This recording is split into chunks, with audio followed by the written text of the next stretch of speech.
Hello everyone, welcome to my YouTube channel study and stern. So आज की video में हम डिस्कस करेंगे मॉरल डेवलपमेंट के बारे में। तो let's start. The word moral is drive from the Latin language word mods which means manner, custom और पैटर्न ऑफ बिहेवियर। कि जो हमारा वर्ड मॉरल है वो लिया गया था लैटिन लैंग्वेज के लैटिन वर्ड से, लैटिन मॉड से, जिसका मतलब है मैनर्स, कस्टम और pattern of behaviour. Moral development refer to the process through which children development the standard of right और wrong within their study. अब यहाँ पे बोला गया है कि जो हमारा मॉरल डेवलपमेंट है वो एक ऐसी प्रोसेस को रेफर किया गया है जिसमें कि चिल्ड्रन का डेवलपमेंट आता है ऐसे स्टैंडर्ड का कि वो क्या राइट कर रहा है या क्या वो उसको मतलब मॉरल डेवलपमेंट में आएगा कि जो चिल्ड्रन है उसको ये चीज़ का पता लग रहा है कि उसकी सोसाइटी है या उसका जो आसपास का इन्वायरमेंट है उसमें कौन सी चीज़ राइट है और कौन सी चीज़ रॉन्ग है। Based upon social and cultural norms and laws, moral development can be both positive and negative. अब यहाँ पे बोला गया है कि जो हमारे कल्चरल नॉर्म्स होती हैं या लॉज होती हैं या वैल्यूज़ होती है उसके अकॉर्डिंग जो मॉरल डेवलपमेंट है वो हमारा पॉजिटिव भी हो सकता है और साथ ही साथ नेगेटिव भी हो सकता है। और साथ ही साथ ये डिपेंड करता है कि जो चिल्ड्रन है वो किस चीज़ से इन्फ्लुएंस हो रहा है, वो पॉजिटिव चीज़ों से इन्फ्लुएंस हो रहा है या वो नेगेटिव चीज़ों से ज़्यादा इन्फ्लुएंस हो रहा है। Moral development is an important aspect to raising children. अब जो मॉरल डेवलपमेंट है वो बहुत ही ज़्यादा इंपॉर्टेंट एस्पेक्ट है किसी भी चिल्ड्रन को रेज करने में या किसी भी चिल्ड्रन को बड़ा करने में। Who are able to function proper in society, parents also teach their children that what is right and what is wrong। अब यहाँ पे हमारे पास बोला गया है कि जो मॉरल डेवलपमेंट है वो हमें हेल्प करता है कि हमने कैसे अपने सोसाइटी के अंदर रहना है, कौन कौन से नॉर्म्स हमने अपने अंदर लेके आने हैं, कौन सी वैल्यूज़ का हमने डेवलपमेंट करना है। तो जो मॉरल वैल्यूज़ होती हैं या जो मॉरल डेवलपमेंट है ये हमारी सोसाइटी के थ्रू भी हो सकता है, हमारे पेरेंट्स के थ्रू भी हो सकता है, हमारे जितने भी अदर फ्रेंड्स होंगे, रिलेटिव्स होंगे, सबके थ्रू हो सकता है। नेक्स्ट हम पढ़ेंगे factor affecting the moral development. First हमारे पास पर्सनैलिटी, फिर है family environment, neighbourhood, school related factor, religious and cultural constitutions, teacher related factors, फिर नेक्स्ट है friend circle, education, physical factor, intelligence, entertainment sources. अब हम इन सभी को करेंगे डिटेल में डिस्कस। तो फर्स्ट हमारे पास personality. Personality. An individual personality traits such as empathy, compassion, and self-control influence their moral development. Personality shape moral values and decision making. अब यहाँ पे हमें बोला गया है जो किसी भी एक पर्टिकुलर इंडिविजुअल है उसकी जो मॉरल डेवलपमेंट है उससे पता लगता है उसकी पर्सनैलिटी का। उसके होता है जो उसकी पर्सनैलिटी है वो इन्फ्लुएंस करती है किसी भी चिल्ड्रन के मॉरल डेवलपमेंट को। साथ ही साथ जो पर्सनैलिटी होती है वो शेप करती है हमारे मॉरल वैल्यूज़ को, डिसीजन मेकिंग को, प्रॉब्लम सॉल्विंग को। नेक्स्ट हमारे पास environment, family environment. Family values, norms and relationship significantly impact moral development. अब जो हमारी फैमिलीज़ है, फैमिली की वैल्यूज़ है, उनके नॉर्म्स है, रिलेशनशिप्स हैं, वो सभी चीज़ें इम्पैक्ट करती है हमारे मॉरल डेवलपमेंट को। Parental guidance, discipline and modelling shape model behaviour. कि जो हमारे पेरेंट्स की गाइडेंस होती है, उनका डिसिप्लिन होता है, वो सभी चीज़ें हमारी हेल्प करती हैं मॉरल बिहेवियर पे। नेक्स्ट हमारे पास neighbourhood. The community and social environment surrounding an individual can influence moral values. Neighbourhood norms, peer pressures and social expectations shape moral development. अब की जो हमारी कम्युनिटी होती है, सोसाइटी का एनवायरनमेंट होता है या जो भी इंडिविजुअल होता है, जो चीज़ें भी उसके इन्वायरमेंट में होती है या आसपास होती है, वो सारी चीज़ें इन्फ्लुएंस करती है उसके मॉरल डेवलपमेंट में। नेक्स्ट हमारे पास social school related factor.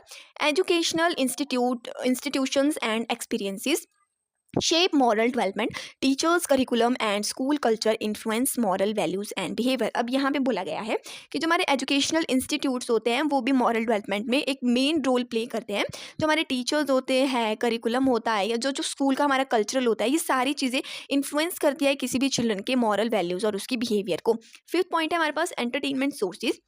Media, social media, and entertainment can shape moral values. Exposure of violent and immoral content can be negatively impact moral development। अब यहाँ पे बोला गया है कि जो भी हमारे एंटरटेनमेंट के सोर्सेज हैं, जैसे मीडिया हो गया, सोशल मीडिया हो गया या और जितनी भी चीज़ें हैं, वो सभी क्या करती हैं, हमारे जो मॉरल वैल्यूज़ है उसको शेप देने में प्रोवाइड कर सकती है। अब जो एंटरटेनमेंट सोर्सेज है वो हमारे ऊपर नेगेटिव इम्पैक्ट भी डाल सकते हैं और पॉजिटिव भी डाल सकते हैं। अब आपने देखा होगा कि अगर आप कोई कैसे अब जो फॉर एग्जांपल जो मीडिया है उसके भी नेगेटिव इम्पैक्ट भी होते हैं और सोशल मीडिया के पॉजिटिव भी होते हैं, उसी तरह से ये हमारे जो मॉरल डेवलपमेंट है उसको भी अफेक्ट करती है। नेक्स्ट है हमारे पास intelligence. Cognitive abilities such as critical thinking and problem solving facilitate moral reasoning and decision making. अब यहाँ पे बोला गया है कि जो भी हमारी कॉग्निटिव एबिलिटीज होती है, क्रिटिकल थिंकिंग है, प्रॉब्लम सॉल्विंग है, ये सारी चीज़ें फैसिलिटेट करती है हमारे मॉरल डेवलपमेंट को। नेक्स्ट है हमारे पास रिलीजियस एंड कल्चरल कॉन्स्टिट्यूशन।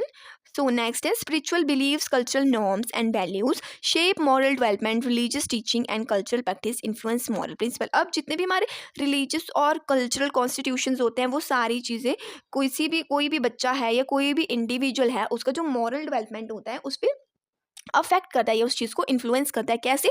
जितने भी स्पिरिचुअल्स होते हैं या रिलीजन होते हैं, कल्चर होते हैं, सबका अपना अपना नॉर्म होता है, सबकी अपनी अपनी वैल्यूज़ होती हैं। नेक्स्ट है हमारे पास फिजिकल फैक्टर। अब जो हमारा फिजिकल फैक्टर है वो भी जो मॉरल डेवलपमेंट है उस पर अफेक्ट करता है। मेनली जो भी अडोलोसेंस चिल्ड्रंस होते हैं वो अपनी फिजिकल अपीयरेंस को लेके बहुत ज़्यादा कॉन्शियसनेस होते हैं। उन्हें ये होता है कि वो फिजिकली फिट हैं, वो ठीक लग रहे हैं, नहीं लग रहे हैं। तो क्या होता है, ये सारी चीज़ें भी जो मॉरल डेवलपमेंट होता है उसमें एक अफेक्ट करती हैं।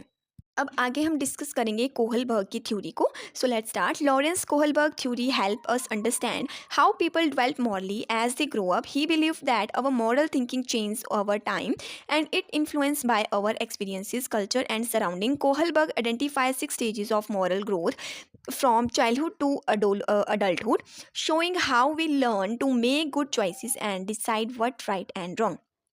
अब जो लॉरेंस कोहलबर्ग थे उन्होंने एक थ्योरी दी थी जिसका कि नाम था कोहलबर्ग थ्योरी ही। अब उन्होंने अपनी थ्योरी में बताया था कि जो कैसे जो पीपल है या इंडिविजुअल है वो कैसे अपने अंदर जो मॉरल है, मॉरल डेवलपमेंट है उसका डेवलप करते हैं। साथ ही साथ जैसे जैसे वो बड़े होते जाते हैं वो कैसे कैसे अपने अंदर मॉरल डेवलपमेंट को अडेप्ट करते जाते हैं। उनका मानना था कि जो भी मॉरल डेवलपमेंट होता है वो टाइम के साथ साथ चेंज होता रहता है, या एक्सपीरियंस के साथ, या जो भी कल्चर होता है या जो भी उनका सराउंडिंग होता है उसके साथ वो इन्फ्लुएंस होता रहता है, और वैसे वैसे ही वो टाइम के साथ चेंज होता जाता है। अब उन्होंने जो मॉरल डेवलपमेंट है उन्होंने चाइल्डहुड से अडल्टहुड तक उसको 6 स्टेजेस में डिवाइड किया था। और उन्होंने ये बताया था उस थ्योरी में अपनी कि जो कैसे जो बच्चा है वो अपनी चॉइसेस लेता है, उसे कैसे पता लगता है कि जो चीज़ कौन सी चीज़ राइट है या कौन सी चीज़ रॉन्ग है।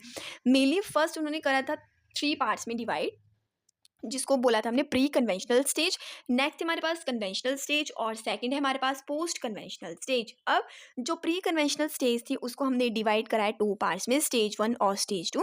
जिसको कि जो स्टेज 1 है वो है पनिशमेंट एंड ओबीडियंस ओरिएंटेशन, और स्टेज 2 है हमारे पास exchange and stage of ego.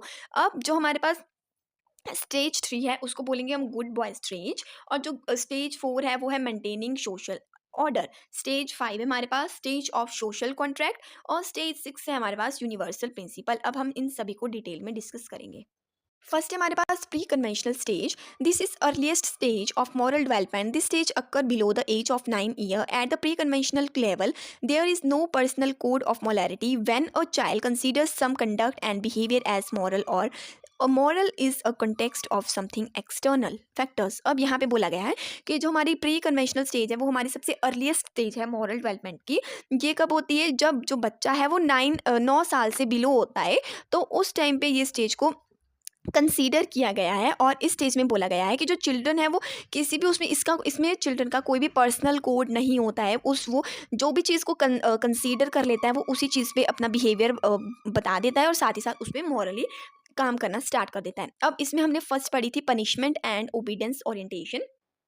It focuses on the child desire to obey rules and avoid being punished. Good or bad depends upon the physical consequences. The action leads to punishment or reward. This stage is based simply on one's own pain and pleasure. अब इसमें बोला गया है कि ये जो theory है ये चिल्ड्रन के डिज़ायर को लेके बेस्ड अपॉन है। इसमें बोला गया है कि जो बच्चा है वो रूल्स को ओबे कर रहा है या नहीं कर रहा है, वो जो पनिशमेंट है वो उससे बचने की कोशिश करता है, वो जो भी बैड और गुड थिंग्स होती हैं उस पर जो भी फिजिकल कॉन्सिक्वेंसेज होते हैं उन पे वो डिफरेंस समझने लग जाता है। अब नेक्स्ट है हमारे पास exchange and stage of ego. It focus on what in it for me position in which right behaviour is defined and whatever the individual believe to be in their best interest. Stage of reasoning show a limited interest in the need of their but only a point where might further individual own interest। अब यहाँ पे ये जो हमारी second stage है इसमें सिर्फ हमारे पास इंटरेस्ट को लेके बात करी गई है। इसमें कि जो बच्चा है सबसे पहले वो क्या करेगा, वो अपने बिहेवियर को राइट करेगा, उसे लगेगा कि जो उसका बिहेवियर है वही सही है, बाकी औरों का जो बिहेवियर वह नहीं है। वो अलग अलग चीज़ों पे इंटरेस्ट अपना फोकस दिखाएगा। उसे लगेगा कि जो वो चीज़ें डिफाइन कर रहा है वही चीज़ें उसमें इंटरेस्ट लेगा। और आगे बोला गया है इसमें कि जो स्टेज ऑफ रीजनिंग है वो शो लिमिटेड इंटरेस्ट शो करता है वो अपनी चीज़ों को लेके। अब नेक्स्ट है हमारे पास conventional stage. This stage come when children enter elementary school. In this a child's sense of molarity is tied to personal and societal relationship, children being to understand what is expected them by their parents and teacher, etc. The individual strive to support rules that are set forth by others such as parents, peers and government in the order to win this approval or maintain the social order। अब जो हमारी conventional stage है ये आती है जब जो बच्चा है वो अपनी एलिमेंट्री एजुकेशन के लिए जाता है उस टाइम पे। और इसमें बोला गया है इस स्टेज पे कि जो बच्चा होता है उसकी जो सेंसेस होती है वो अपनी सारी सेंसेस का यूज़ करता है, साथ ही साथ चीज़ों को अच्छे से समझता है। वो अपने पेरेंट्स और जितने भी उसके टीचर्स होते हैं वो उनसे चीज़ें एक्सपेक्ट करने लगता है। नेक्स्ट हमारे पास अब इसमें फर्स्ट आएगा good boy stage. Behavior is determined by the social approval. This individual wants to maintain or win the affection and approval of other by being a good person। The stage of interpersonal relationship of moral development is focused on living up the social expectations or role.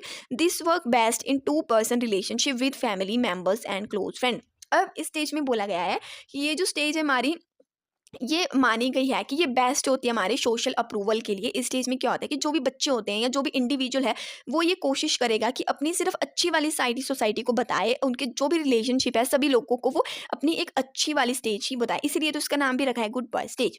Second point है हमारे पास maintaining social order. This stage is focused on maintain social order. In this stage, the children blinding accept rules and conventions because of their importance and maintain a functional society.